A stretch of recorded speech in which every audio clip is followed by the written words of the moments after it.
Welcome back, WWE fans, to a place where the line between spectacle and reality often blurs, and where tonight, we witnessed a moment that will be seared into our collective memory forever.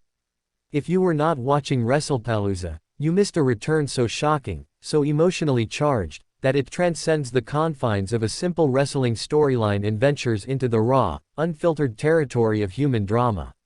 The air in that arena was already thick with anticipation for the main event, a buzzing energy that was instantly vaporized and replaced by a deafening, seismic roar. A familiar, ominous melody echoed through the speakers, a theme we hadn't heard since the horrific events at the Clash in Paris, and a figure emerged from the smoke that nobody, and I mean absolutely nobody, expected to see. To truly grasp the weight of this moment, we must first go back to that night in Paris. This wasn't a standard wrestling angle, it felt different. The attack on Roman Reigns was vicious, brutal, and frighteningly real. The footage was chaotic, the aftermath silent. Backstage reports weren't about selling an injury, they were whispered concerns about a legitimate health crisis. The word, concussion, was thrown around in hushed, serious tones, alongside worries about neck and spinal trauma. This wasn't about a storyline right off. For weeks, the genuine question was not when he would return, but if he ever could. The silence from his camp was deafening, fostering an atmosphere of genuine grief among his supporters, a feeling that we may have witnessed the tragic, premature end of an era. This fear was rooted in the entire emotional history of this man, a burden of expectation and pressure few could ever comprehend. From his earliest days as the Anointed One in the Shield, he was shouldering a destiny he didn't choose. The fan resentment wasn't a work, it was a very real, very loud wave of rejection that he had to internalize and endure night after night. That silent resentment forged him into the tribal chief, a character whose power was so compelling because it felt like an authentic extension of a man who had built walls around himself to survive. His empire, the bloodline, was his sanctuary, his fortress built on the one thing he believed was unbreakable: family. Please like, share and subscribe for more WWE content. Alright, we're halfway through, and things are about to take a serious turn. If you thought you knew where this was going, think again, this is where the real drama unfolds. Stay tuned, because the best is yet to come. But that foundation was made of sand.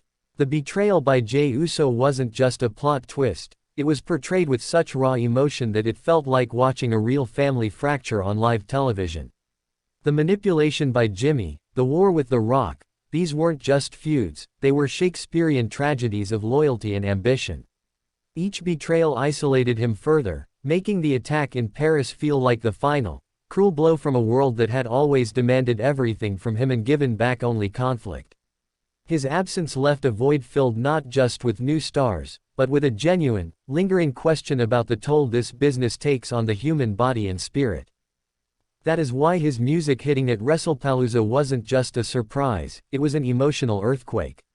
The pop from the crowd wasn't just loud, it was cathartic, a release of weeks of pent-up worry. And when he emerged, the "Welcome back" chants were choked with emotion. He looked different. The invincible aura was tempered by a visible vulnerability. He moved carefully, his eyes holding a story of pain and recovery.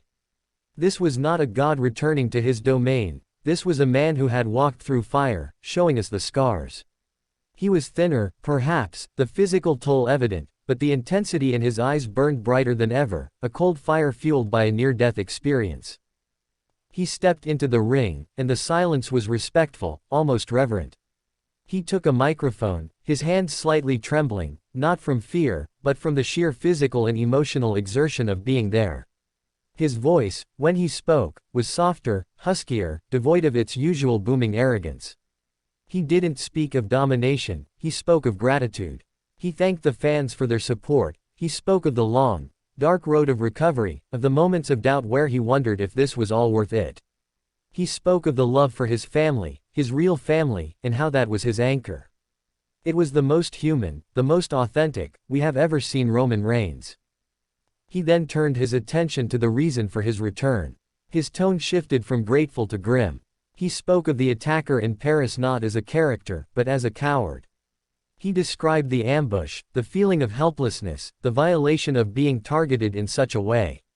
He wasn't cutting a promo, he was testifying. He was reliving a trauma live on air, and the arena hung on every word, feeling his anger, his pain, his thirst for a very real form of justice. He demanded his attacker come to the ring and face him like a man, to look him in the eye after what they had done. The tension was unbearable. You could feel the entire audience holding its breath. And then, a figure emerged. But it wasn't the attacker from Paris. It was Solo Sikoa, the enforcer. The one bloodline member who had seemingly stayed loyal. A wave of confusion washed over the crowd. Solo walked slowly to the ring, his face an unreadable mask. He stepped between the ropes, and for a moment, it looked like a reunion. The tribal chief and his most loyal soldier, united once more. Roman looked at him, and in his eyes, there was a flicker of hope, of familial trust. He extended a hand. And in that moment, the shocking climax exploded. Solo Sikoa did not take the hand. Instead, his expression contorted into a snarl of pure, unadulterated hatred. He spat words at Roman, too low for the mic to pick up, but the venom was palpable. And then he struck. Not a superkick, not a spear, but a closed-fist punch, a vicious, real-looking blow directly to the jaw of a man who was still recovering from a serious injury. The sound was sickening. Roman's eyes rolled back in his head, a gasp of pure agony and utter betrayal escaping his lips as he collapsed in a heap. The emotional aftermath was not just boos, it was a wave of genuine horror from the crowd. This was beyond heel heat, this felt like witnessing a real family breakdown, a murder of trust so complete it was devastating. Solo stood over Roman's convulsing body, not with championship bravado, but with a cold, chilling satisfaction. He didn't celebrate, he simply looked down at his work, a betrayer consumed by his own resentment. Officials and medics rushed the ring, their panic looking terrifyingly authentic, scrambling to attend to Reigns as Solo slowly backed away, his message delivered. Backstage, the whispers are not about ratings or storylines. The word is that the locker room was dead silent, watching on monitors in a state of shock. There is talk of real heat, not between performers, but about the visceral, uncomfortable reality of the angle. Some are reportedly shaken, questioning the blurring of lines given Reigns' recent real health scare. The whispers suggest this wasn't just a decision made by writers, this was a deeply personal story pitch, fueled by real emotions and the complex, often painful, dynamics of family legacies in this business. It feels less like a plot and more like an exposé of a deep, festering wound within the Anoa'i dynasty itself. What does this mean for the family's WWE legacy? The Anoa'i name has always been synonymous with unity and strength. Tonight, it became synonymous with the most painful kind of betrayal, that of a younger generation turning on its own, of resentment festering in the shadow of a giant. This isn't about titles anymore, it's about the soul of a family. It's about the price of greatness and the lonely isolation it can create. Roman's quest was always about building a legacy, and in one night, he may have witnessed it destroyed from within, not by an outsider, but by his own blood. This is the ultimate grief. To survive a physical attack, to battle through a health crisis, to make a triumphant return fueled by the love of your family and your fans, only to be met with this. The broken trust here is absolute. The blood that was supposed to be his shield has become the weapon that cuts the deepest. Solo Sikoa didn't just attack a wrestler, he attacked a cousin, a leader, a man who trusted him implicitly. He exploited that trust in the most vicious way possible, targeting not just the man, but the very wounds that were still healing. As the footage rolls of Roman being carefully, urgently loaded onto a stretcher, the reality of this business sinks in.